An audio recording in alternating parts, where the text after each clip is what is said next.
I just want to thank all of you for showing mercy upon my wretched soul.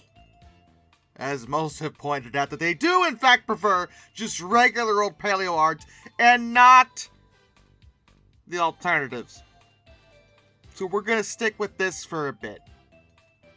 Mostly because I'm running out of ideas right now. I'm sure I'll come up with something. Something I feel like doing. But for now, we're just going to keep looking at old paleo art. Not necessarily cursed. Just old. Hooray. There's a nice piece. Here, starting off with a good one. We got Tyrannosaurs, we got a pterodon in the background, and we got not only a ridiculously unnecessary erupting volcano in the background, but a tiny baby erupting volcano right here. I don't know why that's there. I don't know why every single artist is like, yes, volcanoes! But hey, we come to expect it by this point. Tyrannosaur tripod stance, but old school, classic. We like it. We like it. It's all good. Oh! This I like a lot. We got not only Gorgosaurus, but Corythosaurus and Parasaurolophus, which I always have to say slowly so I don't just run the letters together like a fool. And they're swimming. Not the Gorgosaurs, the other two. And this is very interesting, because not only is it just distinctive because it shows these animals swimming, but, you know, they probably could have done this if they wanted to, if they were put in a situation where that was necessary. How good would they have been at swimming? It's hard to say, but it is thought that theropods could swim. So, like, I could imagine the hadrosaurs could do that too. They got 4 limbs. I mean, they probably could have been pretty good at it in theory. I don't know how long they could hold their breath, or if they would use that as an evasion tactic, but that's what they're doing here. And the art's very nice. It's pretty cool. I like it. I like it a lot. It stands out. But I'm sure you want me to read the text. Let's do this. Here comes the danger. Just here comes danger. The danger is Gorgosaurus, a giant hunter. He belongs to the family of old Allosaurus. But he is larger still, and he is hungry most of the time. How do you know? Are you saying he's fat? Corythosaurus, the helmet lizard, and Parasaurolophus, like a crested lizard. See their danger. They race for the water. Out they splash, deeper and deeper. As they swim on the surface, they take deep breaths. They fill their hollow skulls with air, and down they go to the bottom. That is a good way to escape dangers on the shore, and it also gets them more succulent plants. I don't think... wait. That might have been an old theory. I'm not too familiar with that one. I don't think that is something that is believed to have been the case. The hollow points in their skulls are actually supposed to be for vocalization, as has been proven by testing Parasaurolophus. We know what they even sounded like. In terms of filling them with air to hold their breath longer, I don't think that was a thing. That's not true. But they probably could have swam, and even dove. So, I don't think they could have done it for very long. Not nearly in the manner that this text is suggesting, but they could have done it. I would be comfortable admitting that. Behold, the last dinosaur standing. T-Rex versus Triceratops. There can be only one! Another one of these classic ones. But with quite a number of errors. But this is a very old one, and I know this because we have an Anatosaurus on here. Anatosaurus is an outdated name for Edmontosaurus. So, this must be a pretty old piece. Also, Pachycephalosaurus in the background looking way too friggin' big. And Brachiosaurus being here at all is a little outside the realm of the time stream. That wouldn't have been possible. They were Jurassic. The other two are Cretaceous. So yeah, not Not really making sense. Got a little baby, though. That's cute. Edmontosaurus also standing on 2 legs. No! How dare you? And Brachy's neck a bit too upwards and standing in the water, which also, no, not really. But that's read the text. I'm sure you want me to. Is quite a bit, but the heck with it. Let's go with it. Pachycephalosaurus was a herbivorous dinosaur that had a cap of bone 5 centimeters thick covering the top of its skull.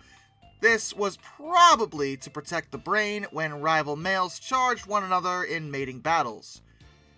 That is one theory for what the skull was probably used for. They likely would have also used it for defense, for ramming enemies if they wanted to do that, or simply ran away. But yes, it is believed that that would have been probably accurate. Some paleontologists are arguing that no, that wasn't the case, but most evidence points to it being the case, and I think they're just trying to be negative Nancy's about it. So that's just me. Anatosaurus was a duck-billed dinosaur, Edmontosaurus, but okay. With rather a flat, low skull. Like the sauropods, the duck-billed dinosaurs have caused arguments among scientists about whether they lived on land or in the water. Probably on land, actually. I mean, they probably could have swam, but they would not have dwelled there exclusively. Some mummified skeletons of duckbills seem to have a fold of skin between the fingers, but this may have originally been solid flesh rather than being a thin web for swimming. Also, though they had a powerful tail, it seems to have been too stiff to be used for swimming. In any case, its toes ended in little hooves, which are normally found only in animals that run quickly on hard ground. And yeah, that's actually a fairly accurate interpretation of them. I don't mind that bit of text beyond the wrong genus, but that's just an outdated term, so it's not really their fault. Brachiosaurus was the largest sauropod. No, it wasn't. It was up there, but not the largest, and was the biggest land animal known. Also, no, it wasn't. It towered 12 meters into the air, so that it could look over a 2-story house. And it was 23 meters long and weighed 80 tons, as much as 16 elephants. Brachiosaurus is one of the dinosaurs that helps to prove that all the continents were once grouped together, for it is found in both North America and Africa. I believe Africa's brachys are known as Giraffatitan, though. And it does even mention that they were Jurassic right here in the text. Sauropod Jurassic. The other two are Why are they in the same picture then? Make it make sense! Sauropods in general were common herbivores in the Jurassic period, but much less so in the Cretaceous. That's actually also accurate. Sauropods were on the way out into the Cretaceous. There weren't that many of them left, for one reason or another. There were some, and some of them were incredibly large, but there really weren't that many as there once were. Granted, it is also worth mentioning, despite a lot of the Cretaceous dinosaurs being larger, like T-Rex, there were less overall species in the Cretaceous. Jurassic was when the dinosaurs were most prevalent, and they were starting to dwindle a little bit by the Cretaceous, although they were pretty much mostly snuffed out, non-avians anyway, by the great meteor that just slammed into the earth and destroyed everything, like God saying no more. Whoa! Brutal! Okay, that's a thing. We got some gore, some real dark stuff, yeah. I appreciate this picture, both for its relative inaccuracy, but also how unbothered the other Camarasaurus is by the fact that his friend is getting his head bitten off. He's just like, yeah, that happens every day. Sorry, Gary. You suck, Carl. Like, are you kidding me? He's just like, yep. No thoughts, only, well, reeds, because they have them in the water again. We also have Pterodactylus over here. That's nice. I think this might even be from the same book as the last one. It looks like it could be. Same text, anyway. We'll read this again. I'm sure you want me to. Ceratosaurus was a relative of Allosaurus, but it had bony projections near its eyes and on its nose. It was only 5.5 meters long, only half the size of Allosaurus, so it must have hunted for smaller animals. These carnivores probably gorged themselves when they made a kill, and then rested for several days before they went hunting again. Pterodactylus was not a dinosaur. Thank you. Thank you so much. But it belonged to the group of flying reptiles called pterosaurs. Instead of feathers, they had leathery, bat-like wings. Some were covered with fine hair, pycnofibers specifically. Pterodactylus was the size of a blackbird and fed on insects. That's possible. I mean, they were smaller ones, so they probably ate bugs. That's probably true. Camarasaurus was one of the great four-footed herbivores dinosaurs called sauropods. The sauropods were the largest land animals ever to have existed. Well, in general, yes, that is fair to say. And they had many adaptations to lighten their skeletons and to support their great weight. For example, the sides of the bones of the vertebral column were excavated to make them lighter, but the limb bones were very solid so that they did not break under the weight. Sauropods must have moved rather ponderously, but their limbs were so long that they could probably nevertheless move quite fast. The adult Camarasaurus was 18 meters long, but young ones only 5 meters long have also been found. Actually, not bad. Not bad. Overall, not gonna lie. There's some inaccuracies, but nothing too egregious so far, at least when it comes to this page. I mean, that's okay. Oh boy! Here we go again! Classic T-Rex tripod stance, looking at some Gallimimuses. Or Tritheomimuses, probably. Actually, that would be more accurate. And an erupting volcano. Yes! Absolutely. Of course there is. I have questions about this one. I have many, many, many questions about this one. A. How in the world did the Rex get its hands, its grubby little mitts, on a plesiosaur? How did that happen? How in the world did he manage to pull that off? Second question, how did he pull this off in a swamp?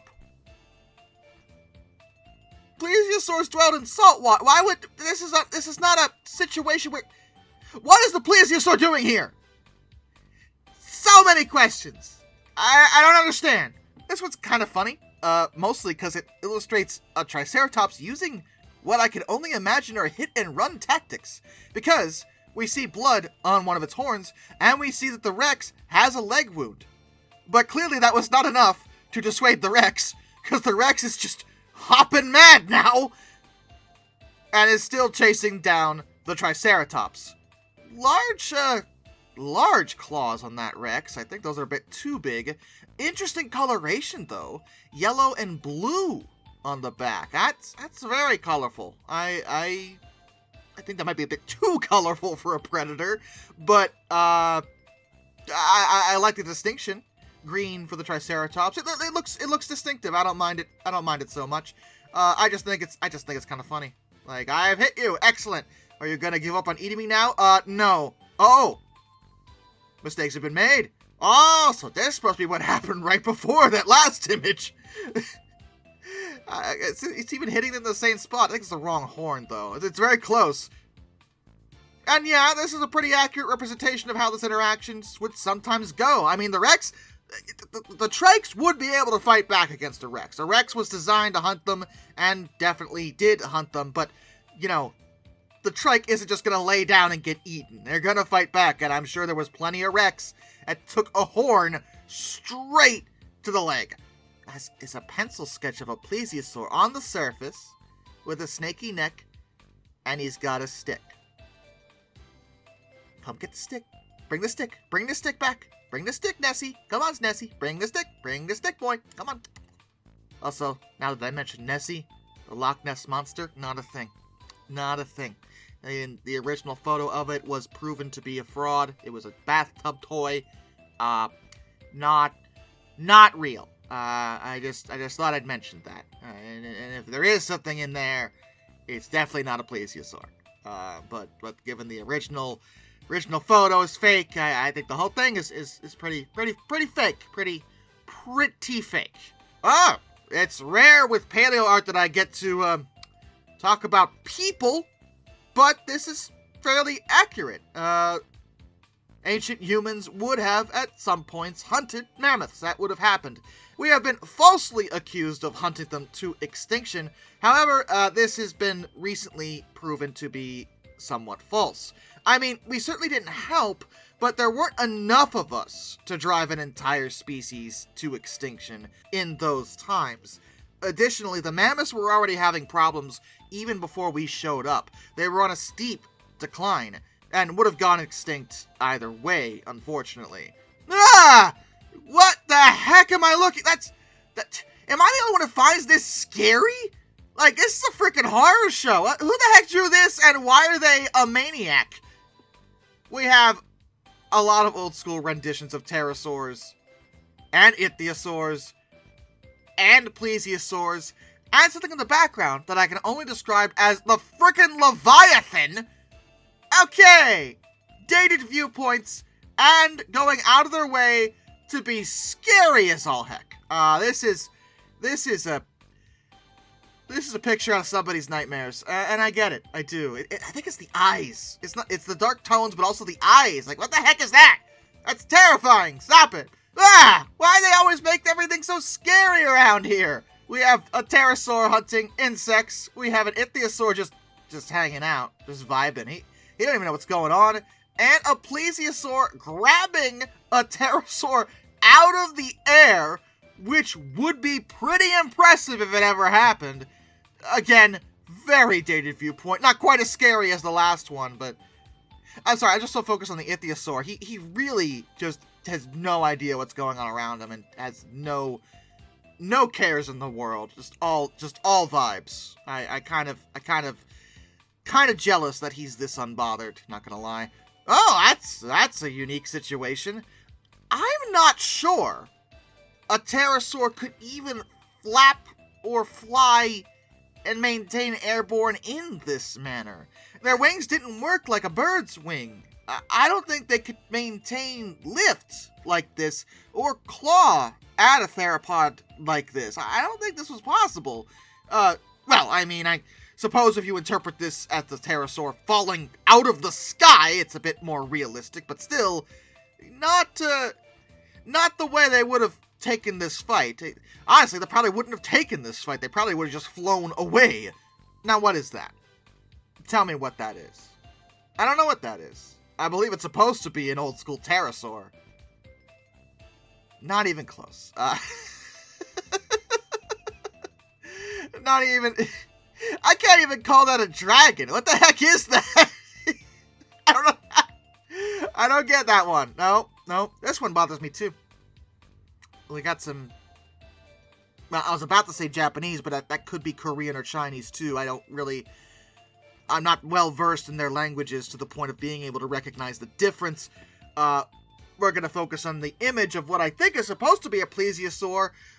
What's with the weird fins? What's with the cut-off tail? And what's with the lumpy back? These are questions I am never ever going to get answers to. I know. But they're questions nonetheless. Yo! How did you... Okay, now we have a Dilophosaurus pulling a plesiosaur out of the water. How did you pull that off? Granted, the plesiosaur has a pretty straight neck, bent way too upwards, but I mean it is being ripped to shreds, so I suppose that's understandable that it would be bent the wrong way, but I just need to know how the Dilophosaurus even did this. This one perplexed me.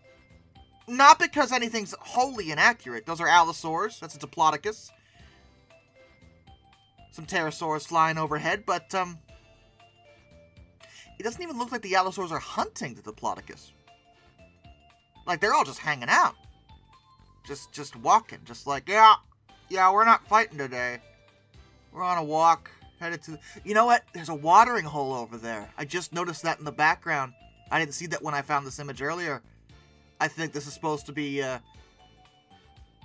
prey and carnivore relations where it's like, this is the watering hole. We don't try to murder each other here. And that is something that has been sort of observed in nature, to a degree. It's not always accurate, but it is sometimes pretty accurate. It depends on what predator we're talking about, because obviously something like a crocodile doesn't care if it's the watering hole, because it's where they friggin' live and ambush you. But a lot of land-based predators have been known to not hunt around the watering holes, likely because they know that there's crocodiles there and they don't want to deal with that issue while they're also trying to hunt Acrocanthosaurus. Not even really present. Doesn't. I don't even know how those feet are supposed to work. Dragging the tail, yeah, tripod stance, we know that. I don't know how this animal was ever meant to function. It doesn't.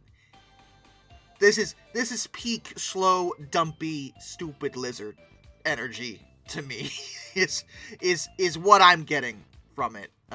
Which in the past, yeah, a lot of people thought that about dinosaurs. And last, but certainly not least, this is not very old. But I still found it, and I thought it was too good not to share it. Because look at this! This majestic sketch is absolutely peak! Triceratops versus T-Rex. We got two Rexes. Triceratops is gonna stand on business. Everything looking pretty friggin' accurate, honestly. Not bad at all. The opposite. It looks great. Phenomenal. I love it. Just a fantastic illustration. Ended it on a high note this time. And with that, a special thank you goes to my apex predators, Arthur Roy and Metal for Life guy. Till next time, this is Darkness, and I bid you all a fun farewell.